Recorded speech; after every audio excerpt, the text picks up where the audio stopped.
Hello and welcome to the Farming Today podcast with me, Charlotte Smith. In this episode, concerns about winter animal feed. Just bringing what they'd normally eat in the winter, bringing it out to them in the fields to eat in the summer because there's no grass.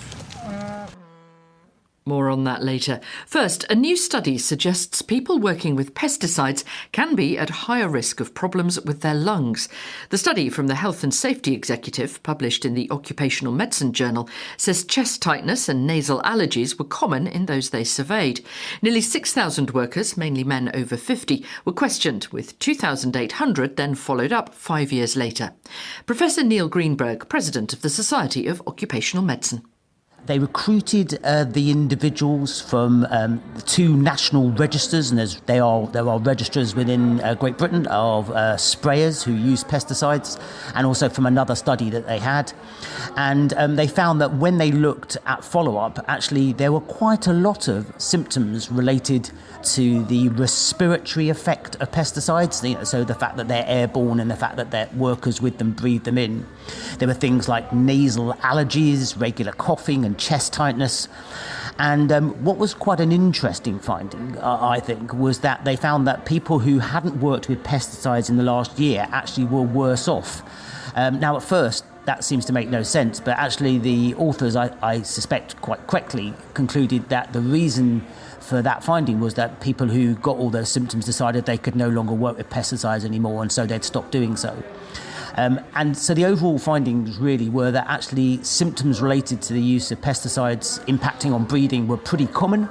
And actually, unfortunately, most of the problems reported by the participants in the study weren't actually due to diagnosed conditions. So that means that these pesticide workers actually aren't going to get help for them, which is really unfortunate.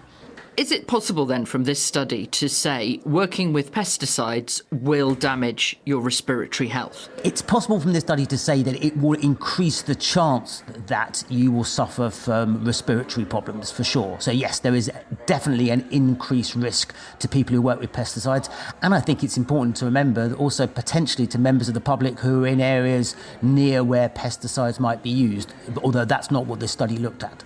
And presumably there are things that people working with pesticides can do to mitigate that, for instance, wearing a mask. Yeah, obviously the best thing to do is to reduce exposure. You can ventilate the areas well. You can use personal protective equipment like masks. You can use less toxic pesticides. But really importantly is if you're using pesticides regularly, you should have access to health screening. We need occupational health professionals, who are work and health experts, to be regularly checking on the lung function of people who use pesticides. And the majority actually don't get affected. So we don't want to stop people working with pesticides. Pesticides are important. They help our crops. But what we need to make sure is that the minority who are affected by pesticides are identified early on so that they can be protected and they don't develop chronic lung conditions. Should we then really change the way we work with these pesticides and have more rules and regulations around it? Well, I think there are regulations. The Health and Safety Executive, if you look on their website, talks about things that you can do, and there are some cases where you have to take specific precautions with pesticides. I'm not a pesticide expert, but the Health and Safety Executive do have information. But really what this says is the majority of people working with pesticides weren't negatively affected, and that's good news.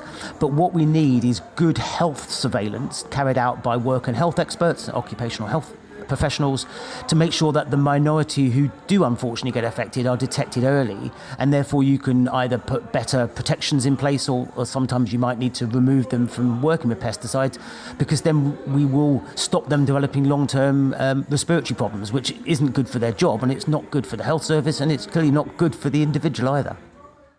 Professor Neil Greenberg there from the Society of Occupational Medicine. Now, fishing for fishers.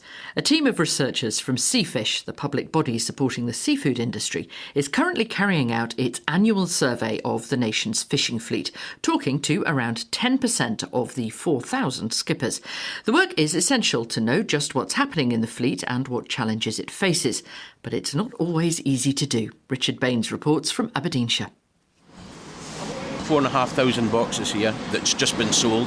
At Peterhead Fish Market, Marshall Burney from the port management team puts the size of the fishing operation here in perspective. We've had 6,500 yesterday, 176,000 kilos. It equates to something like 1 million fish suppers a day. With thousands of livelihoods, the state of our seas and all those fish suppers at stake, pinning down data about the UK's fleet is a big responsibility. We just basically go out on the field and run the survey through the summer, gathering most of the main indicators that actually impact the catching sector. Out on the Peterhead harbour side, survey leader Carlos Paredes and his team have their work cut out.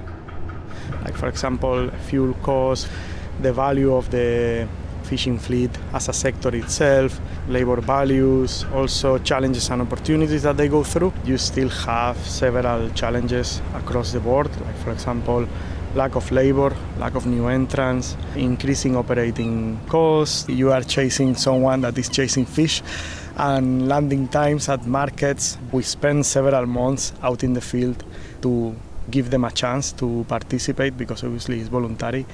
We cope with the weather like they do. We cope with early mornings and late nights like they do. You just have to go to a port like Peterhead and walk around and try and find a skipper. Yeah, basically. You introduce your work, you explain what you're up to, and they accept whether if they want to participate or not. Catching them probably similar to fishing. My name's Mike Park and I'm Chief Executive of the Scottish Whitefish Producers Association. We represent 260 vessels up here in the northeast, the north and west of Scotland, in a range of policy areas including offshore wind, certification of stocks, annual negotiations. The data Carlos and his team produce is used by government but also helps organisations like Mike's. We recommend to members that they take part in the Seafish Economic Survey because it makes my life easier if I have a range of facts and figures to rest on when trying to make a case to government, whether it be for crewing, salaries, or whether it's for international negotiations. We need to know the performance of the fleet and how changes in their operations will impact upon that economic performance. As we've exited from the EU, we've now got the opportunity to create our own catching policy, to create our new fisheries management plans. And the direction of travel will pretty much be based on how the fleet can perform in the future, both in terms of, reducing their carbon output, but also in terms of selectivity and reducing unwanted catch. And that will very much, once again, rest heavily on the Seafish economic data.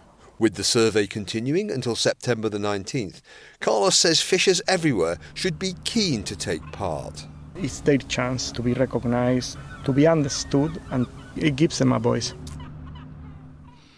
That report from Richard Baines. Concern is growing about a shortage of fodder this winter. Drought in some parts of the UK has meant that the grass just hasn't grown, so farmers have had to feed their animals with the food they'd planned to save. A few weeks ago, we heard from dairy farmer Sarah Godwin in the southwest of England. Just bringing what they'd normally eat in the winter, bringing it out to them in the fields to eat in the summer because there's no grass.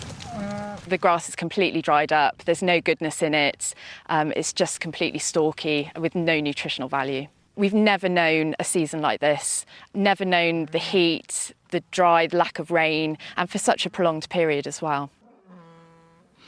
Well, all this week we are looking at animal feed, which at the moment is a difficult topic. Dr. Carmen Hubbard from the University of Newcastle.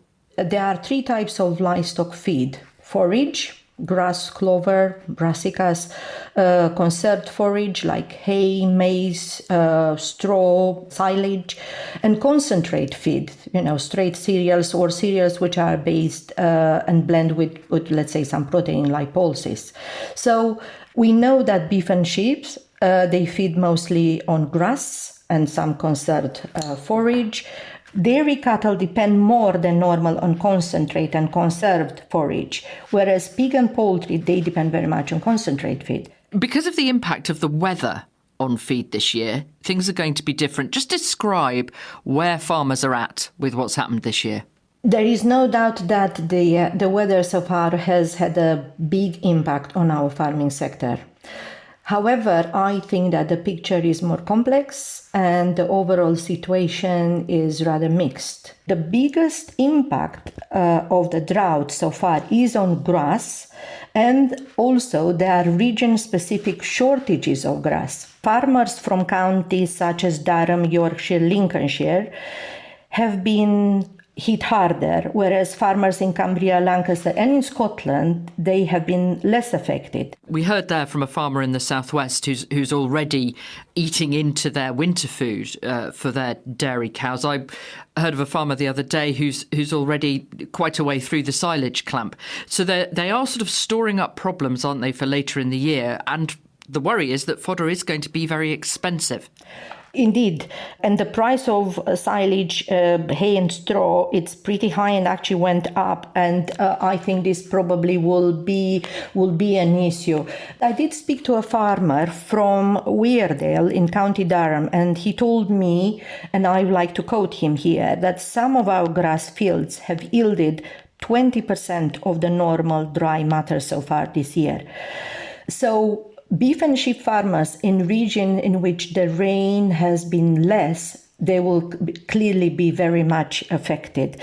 And farmers in this area will have to manage the situation either by selling their younger stock or purchasing feed. And this is what the farmer I spoke to has done. He has actually decided to destock his farm, selling at an earlier stage. But I agree that the price of silage and hay will actually go up, and probably this will be an issue.